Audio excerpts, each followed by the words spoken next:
Oi, meu povo! Boa noite! Hoje é mais um dia de modelagem. Essa semana é uma semana bem agitada, assim, de muita produção, e é dessa forma que eu gosto. Mas mesmo assim, nós estamos aqui cumprindo o nosso compromisso de trazer conteúdos para vocês, de trazer informações, conhecimento. E, como sempre, né, com a presença de Francilene, a nossa colaboradora, que já está entrando, e a personalidade Watchman Nee, um líder espiritual com grandes ensinamentos para nós. Guardando Oi, Francilene. Ei, Francilene. tá me vendo, Daisy? Não estou te vendo. Oh. Pelo amado. Não estou entendendo. Mas, enfim, já sabemos que isso tem acontecido, não é um problema nosso, Aham, e vamos seguir adiante do mesmo jeito. De vez em quando eu vou ficar olhando para a tela de cá, porque aí eu consigo também olhar o Instagram daqui, mas às vezes fica aham. ruim, porque ficam duas vozes, né? Mas vamos nessa. Estava falando aqui, Francilene, que essa semana tem sido uma Ah, semana muito agitada, né? E é para mim, por verdade. exemplo, de produção e tudo, é dessa forma que eu gosto. Por exemplo, é uma forma que eu estou aprendendo a lidar com pressão também, né? Uhum. Porque às vezes a pressão, ela, por conta de querer que as coisas estejam tudo dentro do jeitinho e tal, me gera um certo estresse. Então, para mim, tem sido uma forma de exercitar esse desafio, sabe? E, por exemplo, se Uhum. em outro momento eu falaria, não vou fazer hoje não, porque eu não vou conseguir chegar a tempo, não vou conseguir fazer assim, não vou conseguir fazer assado, mas tentando fazer a gestão no tempo, e é agora que a gente Uhum. começa a colocar em prática, eu falei, não, vamos fazer, porque se a gente for colocar sempre as desculpas, a gente não vai fazer nunca. É Como para você verdade. também, essa semana é uma Uhum. semana corrida, cheia de compromissos, a gente ajustou o horário para poder trazer aqui informações para o nosso público e honrar com o nosso compromisso. Uhum. Verdade. É isso? É isso aí. Então, hoje nós vamos falar sobre a personalidade Watchman Nee, que é um líder espiritual, de fato, eu nunca também tinha ouvido falar. Também não. E isso é interessante, que vai aumentando mesmo o nosso repertório. E eu achei que, como o Pablo é sempre intencional, eu achei que tem a ver também com o momento, né, dessa semana, o momento assim para a gente refletir, e que é justamente o que a Páscoa nos traz, e nós vamos também falar um pouquinho disso. É isso aí. Mas, apresentando um pouco, né, sobre a personalidade, depois a gente traz aqui um pouco do, dos seus ensinamentos. Vamos conhecer um pouquinho o Watchman Nee. Ele se converteu ao cristianismo aos 17 anos de idade, quando ele era aluno da faculdade, né, preferindo ser evangelista a ter carreira universitária. E após a sua conversão, ele mudou o seu nome, o que é muito comum. Lá havia um costume de que sempre que acontecia um evento que mudasse uma pessoa, essa pessoa mudava de Uhum. nome. E no caso de Nick, foi a sua conversão, salvação pela graça de Deus por fé.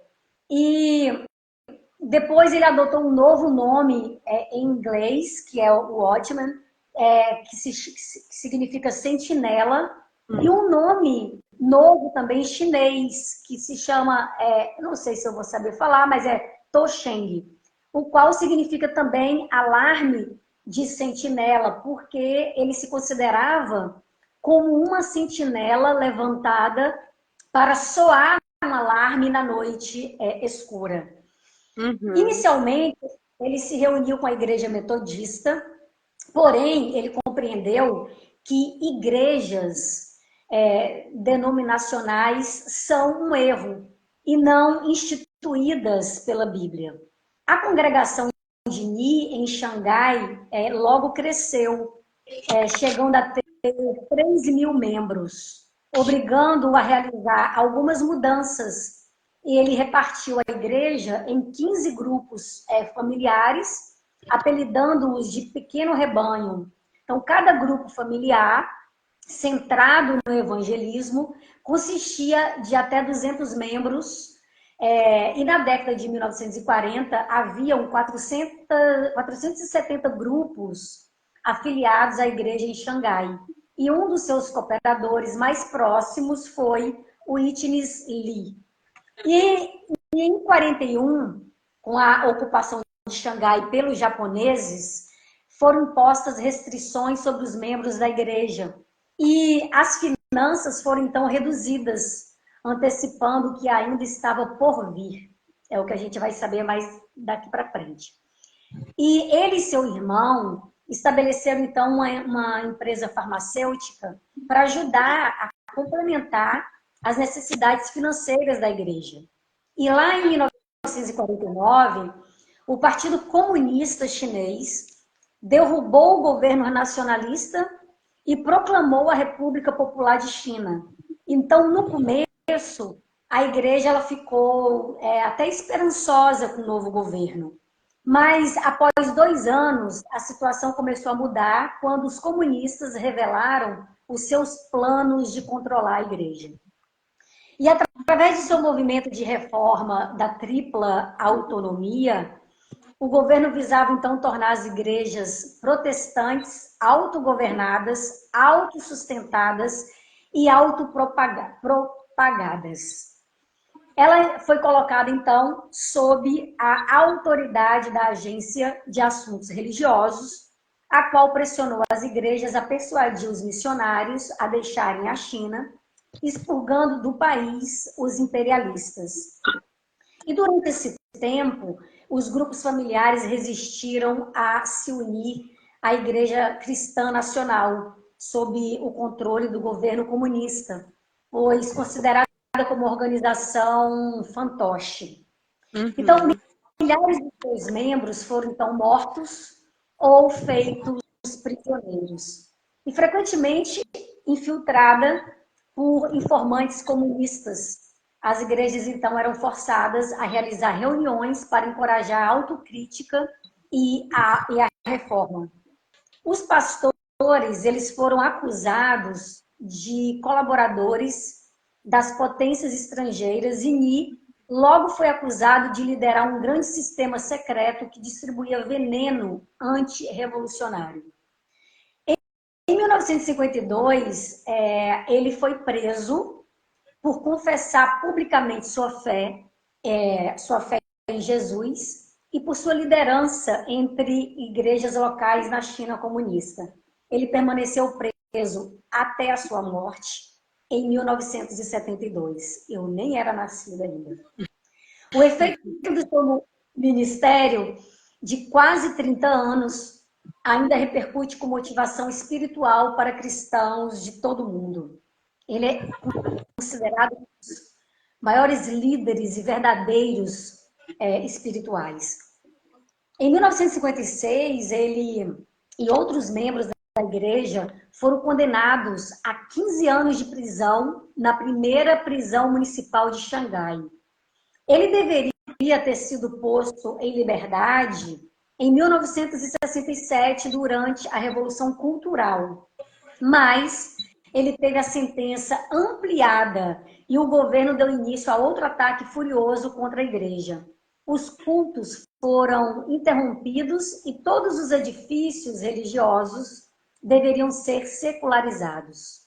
Os comunistas, eles prometeram, então, libertar Ni se ele concordasse em não voltar a pregar. Simplesmente ele não aceitou e ele foi transferido para outra prisão, onde ele acabou morrendo. As evidências indicam que ele foi assassinado dentro da prisão poucos meses antes da data programada para a sua libertação, tendo sido seu corpo cremado e entregue aos familiares como cinzas. E as palavras do Ministério de Watchman estão atualmente preservadas em centenas de livros.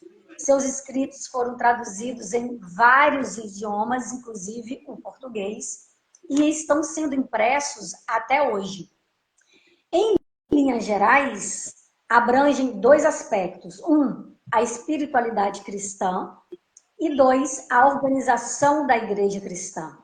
O primeiro aspecto é geralmente muito apreciado pelos cristãos. Já o segundo é objeto de controvérsias, pois Lee advogava o retorno à forma primitiva de identificação da igreja em seu reunir, que, segundo sua perspectiva, baseadas em vários trechos do Novo Testamento, que demonstram que em cada cidade deveria haver uma só igreja, para que assim o corpo de Cristo fosse verdadeiramente um, tanto em realidade espiritual quanto na unidade prática. Ele realmente provou ser um indivíduo dotado de grande inteligência, né? Ele foi verdadeiramente um líder cristão dedicado, que não queria nada para si mesmo e tudo para o Senhor. Então ele buscou toda a sua vida ser um homem espiritual até a sua morte, mas, como todo líder cristão, ele não era perfeito. E algumas frases dele, eu anotei aqui, e eu vou focar também em uma das frases dele, e vou tentar explicar essa frase. Fiz algumas anotações aqui, e vou tentar aqui explicar essa frase dele para nós. Quando ele fala o seguinte: o que nos falta hoje não é um melhor viver, mas um melhor morrer. E que negar a si mesmo deve ser uma experiência diária. Então, vamos entender o que significa essa frase, né?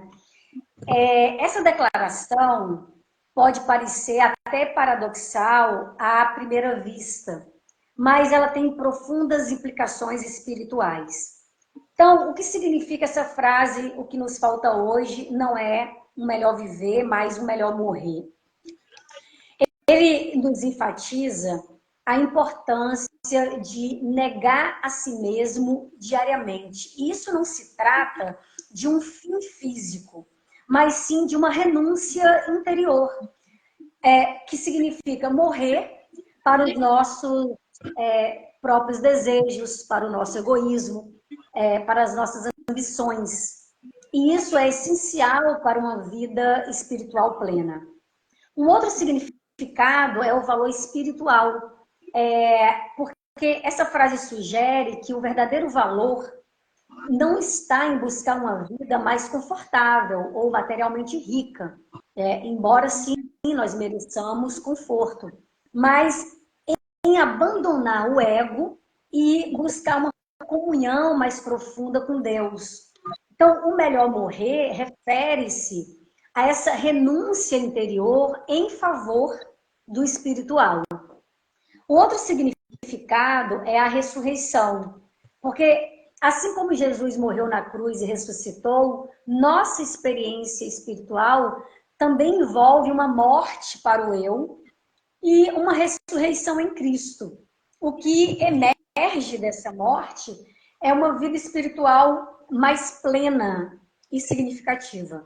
Muitas vezes o ego nos impede de ver esse significado. E um outro foco, um outro significado é o foco eterno, que a frase nos lembra que nossa perspectiva deve ser eterna, né? Então, nós não devemos nos apegar excessivamente às coisas temporais, mas sim buscar o que é eterno e espiritual. Então, em resumo, essa frase nos convida a considerar o valor da vida espiritual e a importância de renunciar ao ego em busca de uma comunhão mais profunda com Deus.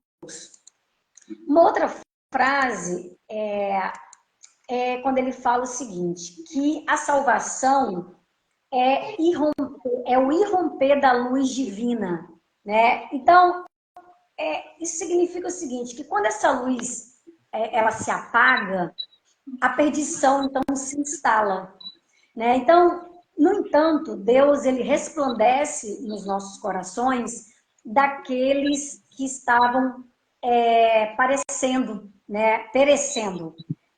E a simples visão dessa luz é a própria salvação. Então, assim que nós contemplamos a glória no rosto do Salvador, nós somos salvos. Então, não é apenas o entendimento da doutrina que importa, mas sim o encontro com aquele que é a verdade. E como, por exemplo, a abertura do obturador de uma câmera fotográfica, o momento em que realmente o vemos como Salvador, inicia então uma transformação interior. Então, a visão celestial se torna então seu filho revelado em mim. Então, ele de fato um influente líder cristão chinês e expressou essa verdade profundamente, né? Então, suas palavras ecoam como um farol, lembrando-nos da luz divina que nos salva da escuridão. Então, essa foi a frase que eu quis esmiuçar um pouco aqui para nós. E aí, Francilene, você traz aí as suas anotações para complementar aqui as informações. Eu achei bem interessante também a história dele de entrega, né? Ele que diz que teve muitas lutas internas e por causa da sua fé ele foi preso, como você já falava aí, né? Então, é muito bom ouvir histórias de pessoas que arriscaram a sua vida, que deram a sua vida por causa do evangelho, mesmo sabendo que iriam morrer, que iam ser perseguidos, né? E aquele que crê em Jesus Cristo e acredita na ressurreição, na vida eterna, então eles não temem a morte física, porque eles sabem que a morte do ser, a morte espiritual, a morte da alma, não, ninguém tem poder sobre isso, né? Humanamente falando, as pessoas não têm poder. Então, se você acredita na ressurreição, é possível entregar a própria vida como ele fez. E ele fala que as pessoas não estão focadas na vontade de Deus, mas sim nas suas próprias vontades. Por isso que perseguem aqueles que anunciam o evangelho, por isso que perseguem aqueles que se decidem por anunciar o amor de Deus assim para as pessoas, né? E inclusive a última frase dele, né, quando ele morreu, ele deixou escrita essa frase, ele diz que eu morro porque eu creio em Cristo. Então ele acreditava, e o que acredita em Cristo, como ele diz, mesmo que morra, viverá. Mesmo que morra fisicamente, mas viverá eternamente, que acho que é isso que importa, como a gente tem aprendido que nós somos criaturas divinas vivendo uma experiência humana, né? Não é para sempre que nós estaremos aqui. Então, os que acreditam em Cristo, eles não têm medo da morte física, nesse sentido aí. E algo assim também que eu achei interessante, quando ele fala que alguns cristãos, eles são chamados a falar de Jesus Cristo a milhares, ou até sofrer prisões, como ele, né? Ele sofreu prisões. São chamados a falar a milhares ou até sofrer prisões. E cada um tem uma importante oportunidade, né, de experimentar e de testemunhar a vida vitoriosa de Cristo na sua rotina. Eu achei bem interessante isso, porque alguns são chamados a falar a milhares, outros serão até presos por causa do evangelho, por causa de anunciar o evangelho. Mas cada pessoa tem uma missão, tem uma importante oportunidade de experimentar e de testemunhar a vida vitoriosa de Cristo no seu cotidiano, no seu dia a dia, né? A gente própria dá testemunho do evangelho com a nossa própria vida. Então, todos têm essa oportunidade. Aqueles que acreditam em Cristo têm a oportunidade de dar testemunho da vitória dele, da vitória sobre a morte, né, que eu achei bem interessante. Você saber disso, né, que nós temos essa importante oportunidade de dar essas experiências. E até porque nós estamos cercados de pessoas que precisam desesperadamente ver Cristo sendo expressado através de nós. Tem muitas pessoas necessitando, nós estamos cercados de pessoas assim. No nosso trabalho, na escola, nos nossos grupos de amizade, tem sempre pessoas que estão desesperadamente precisando ver Cristo, precisando ver o amor, né? Porque o que salvará o mundo é a beleza salvará o mundo, e a beleza é o amor ao outro, é acolher o outro na sua necessidade. E então eu achei isso bem interessante. Eu lembro de algo que eu ouvi um tempo atrás, que diz que Deus mesmo, ele se encarrega de colocar pessoas na nossa frente, no nosso convívio, para que a gente possa servi-las, falar do amor dele para essas pessoas. E às vezes nós temos essa oportunidade e às vezes se passa, né? Passa despercebido. E sendo que Deus coloca pessoas que precisam para que a gente fale, para que a gente dê esse testemunho. E assim, eu achei interessante ele falando disso, que pregar o evangelho, falar de Jesus Cristo é o nosso campo de batalha. E a nossa verdadeira batalha é para que essa geração, para que a nossa geração seja salva. Salva de quê? Do engano, salva de não saber a sua identidade, salva de tantas coisas que eles têm, que muitas pessoas têm buscado preencher os seus vazios e às vezes não têm conseguido. Então, muitas pessoas precisam ser salvas dos próprios enganos, da solidão, da ansiedade, da depressão, de tantas coisas que, claro que tem a questão química dessas doenças, né? Mas tem muitas pessoas que têm um vazio existencial, que não se encontram, não se conhecem, não sabem a sua verdadeira identidade, então vive esse vazio existencial e precisa de alguém que fale para elas que a vida vai além do sofrimento, vai além das dificuldades. E achei bem interessante porque nós estamos cercados de pessoas que precisam desesperadamente ver Cristo sendo expressado através de nós, através da nossa conduta, através do nosso servir, da nossa doação, né, Deise? E eu achei bem propícia essa modelagem para hoje, porque nós estamos vivendo, né, essa semana que a gente faz memória do grande amor, da grande prova de amor de Deus pela humanidade, que é ter dado o seu Filho único para morrer por nós. E hoje, nesse tríduo que nós chamamos, né, esse período que antecede a Páscoa, esses 3 dias, a gente lembra onde Jesus diz que maior é aquele que serve. Aí ele dá o exemplo: se eu, o mestre Senhor de vocês, dei-vos o exemplo, que vocês possam fazer o mesmo com os outros, servir o outro. Então, hoje a palavra é servir. E você pode ser, e as pessoas estão precisando de que você sirva a elas, não no sentido de limpar o chão somente, essas coisas, mas servir com a palavra, servir com o testemunho, servir com a oração, servir com a sua profissão, servir de alguma forma com aquilo que você sabe, com aquilo que você tem de melhor. E a palavra hoje do Evangelho é justamente essa: vós me chamais de mestre e Senhor, e dizeis bem, eu sou. Mas se, portanto, eu e o mestre Senhor lavei-vos os pés, deveis lavar os pés uns dos outros.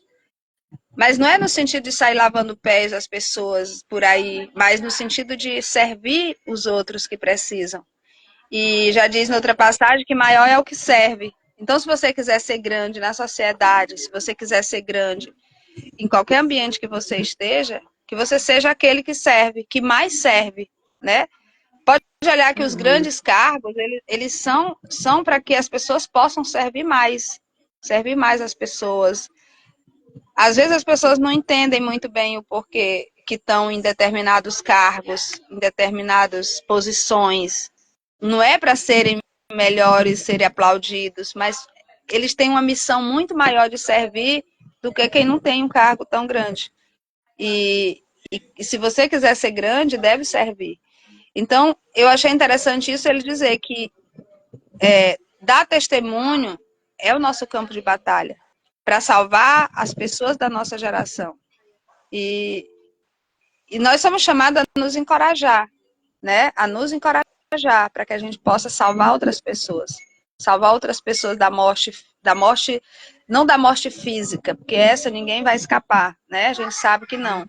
Mas da morte do ser, a morte ôntica, essa morte de você estar vivo, mas estar com vazio profundo dentro, porque falta algo para preencher esse vazio, que nós só encontraremos em Jesus Cristo, colocando Ele na nossa vida, a gente pode preencher esse vazio existencial que tem dentro, né?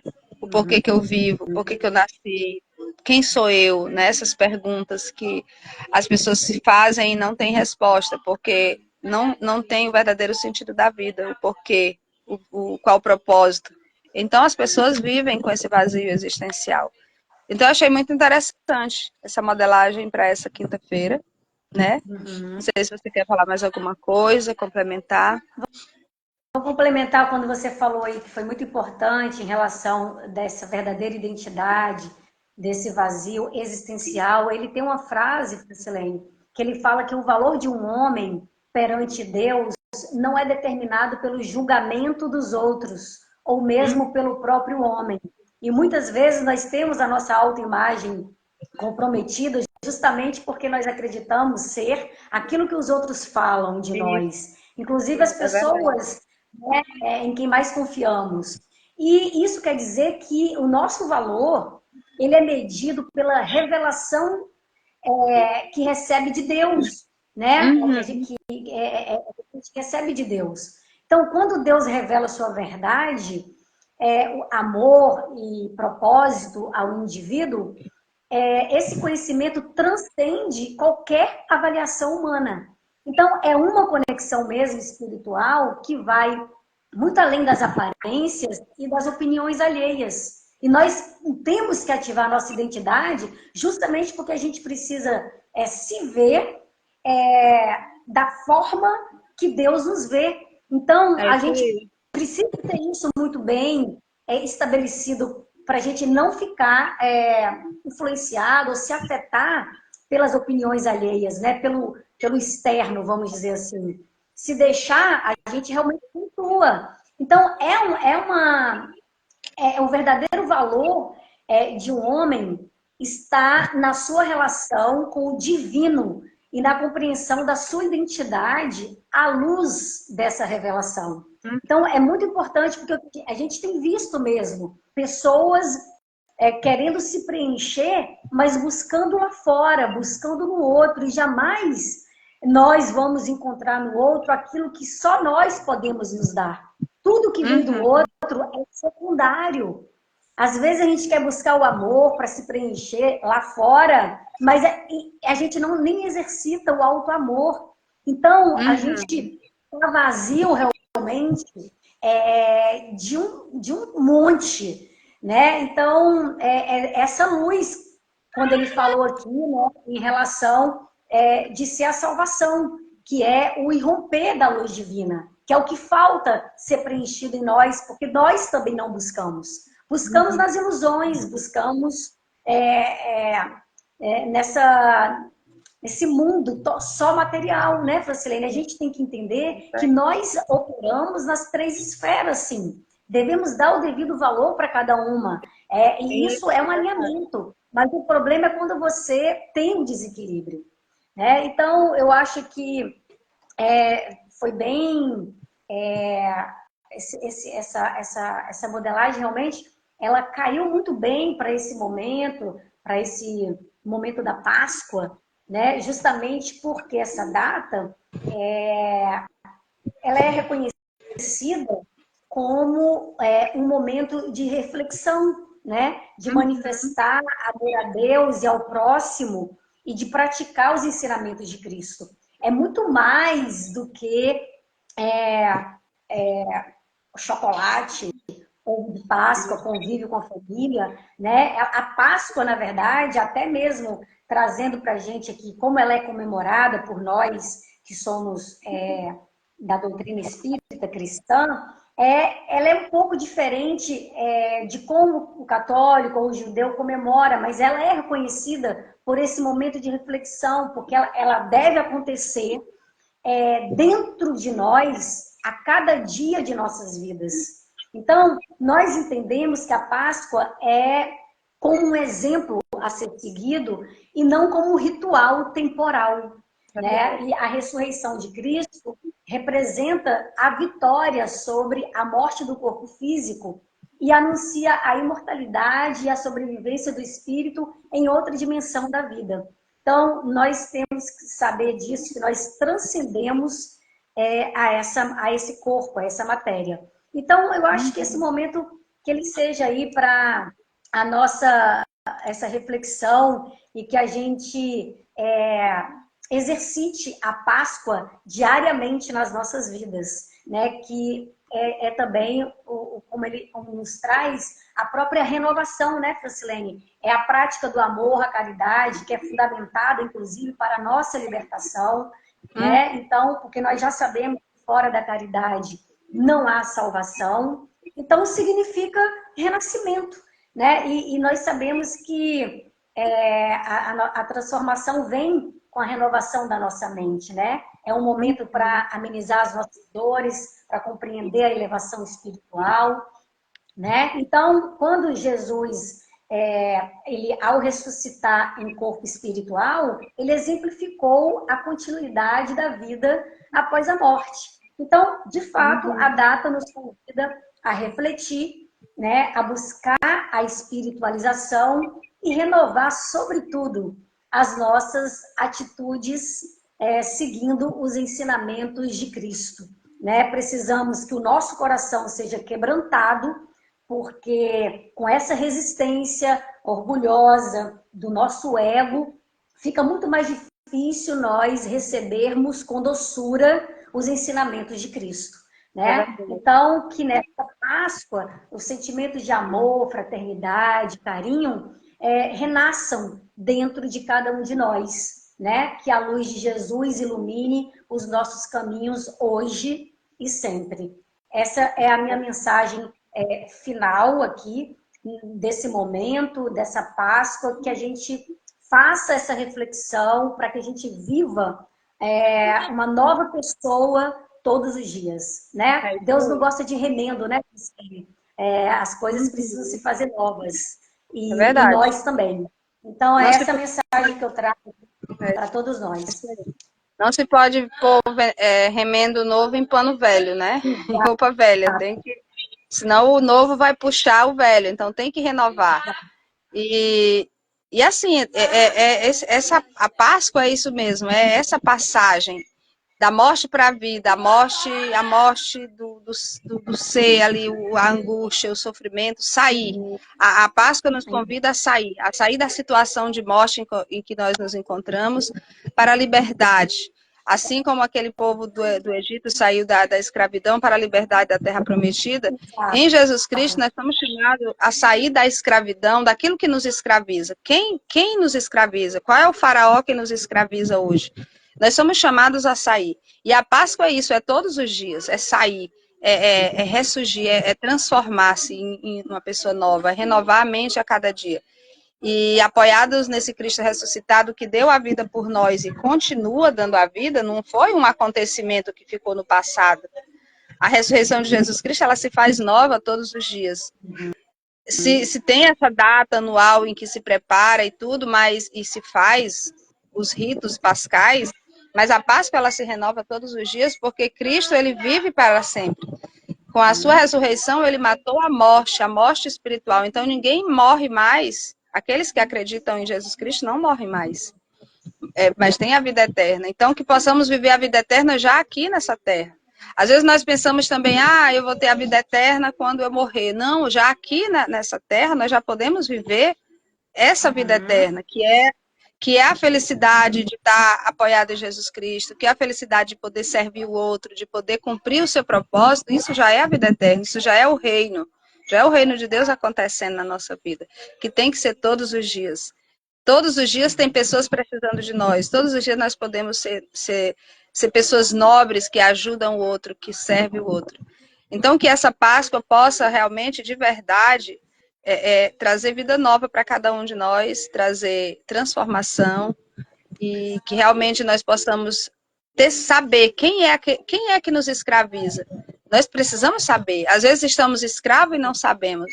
E nós precisamos, o que é que me escraviza? Eu quero sair dessa escravidão e viver uma vida nova em Jesus Cristo, porque Ele tem nos amado, tem nos dado o seu amor gratuitamente, e quer que saiamos realmente da escravidão, do faraó que nos persegue, que nos escraviza, né?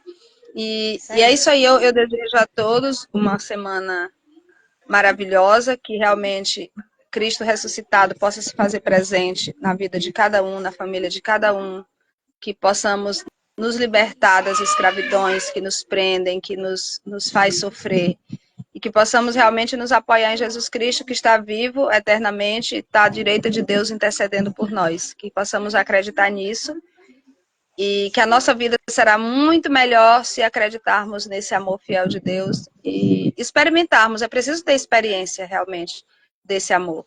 Deixar que aconteçam experiências, né? Porque só pode falar desse amor concretamente quem experimentou, quem realmente tem uma vida transformada. Eu desejo isso a todos vocês, uma boa Páscoa, uma transformação, uma boa passagem do sofrimento para a liberdade. E até a próxima semana. Deise, um abraço, uma feliz Páscoa para você também, que possam passar várias coisas aí na sua vida, sair de situações, aqui também eu desejo para minha família isso, e para todos que escutarem essa live em algum momento. A Jeane, obrigada, Jeane. Jeane entrou, a Jaiane. Então é isso aí, Deise. Um beijo para você. Uma boa Páscoa, hoje sempre. Isso aí.